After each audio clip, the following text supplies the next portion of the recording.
RSSന്റെ അഖില ഭാരതീയ പ്രതിനിധി സഭയാണ്. രാഷ്ട്രത്തിന്റെ ഐക്യവും അഖണ്ഡതയും നിലനിർത്താൻ ഐതിഹാസികമായ മുന്നേറ്റമാണ് RSS നടത്തിയതെന്ന് അഖില ഭാരതീയ പ്രതിനിധി സഭയിൽ അവതരിപ്പിച്ച വാർഷിക റിപ്പോർട്ട് വ്യക്തമാക്കുന്നു.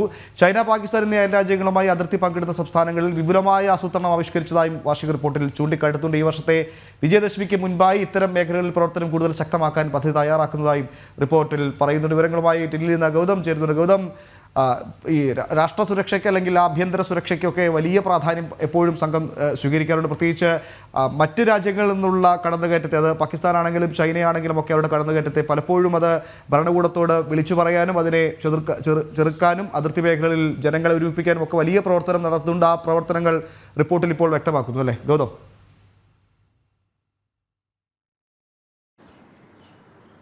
ഉമേഷ്, ബംഗളൂരുവിൽ ചേരുന്ന RSSന്റെ അഖില ഭാരതീയ പ്രതിനിധി സഭയിൽ ഈ കഴിഞ്ഞ ഒരു വർഷത്തെ വാർഷിക വൃത്തം അവതരിപ്പിച്ചത് സർക്കാരിവാ ദത്താത്രേയ ഹൊസബളയാണ്. അദ്ദേഹം അവതരിപ്പിച്ച ഈ റിപ്പോർട്ടിനകത്ത് ഒരു ഭാഗം പ്രധാനമായും ചൂണ്ടിക്കാണിക്കുന്നത് ഈ അതിർത്തി പ്രദേശങ്ങളിൽ രാഷ്ട്രീയ സ്വയംസേവക സംഘം ഇപ്പോൾ നടത്തിക്കൊണ്ടിരിക്കുന്ന വളരെ വിപുലമായിട്ടുള്ള പ്രവർത്തനങ്ങളാണ്. അതിർത്തി എന്ന് സൂചിപ്പിക്കുന്നത് പ്രധാനമായും 2 രാഷ്ട്രങ്ങളുമായി അതിർത്തി പങ്കിടുന്ന സംസ്ഥാനങ്ങളെയാണ് ഇതിൽ ഉദ്ദേശിക്കുന്നത്. ഒന്ന് നമുക്കറിയാം, കമ്മ്യൂണിസ്റ്റ് ചൈനയുമായി അതിർത്തി പങ്കിടുന്ന വടക്ക് കിഴക്കൻ സംസ്ഥാനങ്ങളും അതോടൊപ്പം തന്നെ ലഡാക്ക് പോലുള്ള പ്രദേശങ്ങളും. അവിടെ അതിർത്തി മേഖലകളിൽ കൂടുതൽ ജാഗ്രതയോടുകൂടി ദേശീയ പ്രസ്ഥാനങ്ങൾ പ്രവർത്തിക്കേണ്ടതിൻ്റെ അനിവാര്യത RSSന് വളരെ മുൻപ് തന്നെ അത് അറിയാവുന്നതാണ്. അത്തരം പ്രവർത്തനങ്ങളിൽ മുൻപും സംഘം ഏർപ്പെട്ടിട്ടുണ്ട്. അതോടൊപ്പം തന്നെ മറ്റൊരു ശത്രു രാഷ്ട്രമായി പൊതുവെ കണക്കാക്കപ്പെടുന്ന പാകിസ്ഥാനുമായി അതിർത്തി പങ്കിടുന്ന പ്രത്യേകിച്ച് ജമ്മു കാശ്മീർ, അതുപോലെ തന്നെ പിന്നെ പഞ്ചാബ് പോലെയുള്ള സംസ്ഥാനങ്ങളുണ്ട്. അപ്പോൾ ഇത്തരം സംസ്ഥാനങ്ങളിൽ ഈ ചൈനയുമായും അതുപോലെ തന്നെ പാകിസ്ഥാനുമായും അതിർത്തി പങ്കിടുന്ന സംസ്ഥാനങ്ങളിലെ ഗ്രാമങ്ങളിലാണ് രാഷ്ട്രീയ സ്വയംസേവക സംഘം അതിൻ്റെ പ്രവർത്തനം കൂടുതൽ ശക്തമാക്കാൻ ഉദ്ദേശിക്കുന്നത്. വരുന്ന വിജയദശമിയോടുകൂടി നമുക്കറിയാം, വരുന്ന വിജയദശമിയോടെ സംഘത്തിൻ്റെ പ്രവർത്തനം 100 വർഷം പൂർത്തീകരിക്കുകയാണ്. ശതാബ്ദി വർഷത്തിലേക്ക് സംഘം കടക്കുകയാണ്. അതിനാൽ ആ വർഷത്തിൽ ഈ അതിർത്തി പ്രദേശങ്ങളിൽ കൂടുതൽ സംഘടനാ പ്രവർത്തനം ശക്തമാക്കുക എന്ന ഒരു ആഹ്വാനം ഈ ഒരു പ്രവർത്തന റിപ്പോർട്ട് മുന്നോട്ട് വയ്ക്കുന്നുണ്ട്. ഒപ്പം കഴിഞ്ഞ ഒരു വർഷത്തിനിടയിൽ ഈ ശതാബ്ദിക്ക് മുന്നോടിയായി എന്തൊക്കെ പ്രവർത്തനങ്ങളാണ് അതിർത്തി പ്രദേശങ്ങളിലെ ജില്ലകളിലും അതോടൊപ്പം തന്നെ ഗ്രാമപ്രദേശങ്ങളിലും സംഘം നടത്തിയത് എന്നതിനെപ്പറ്റി കൂടി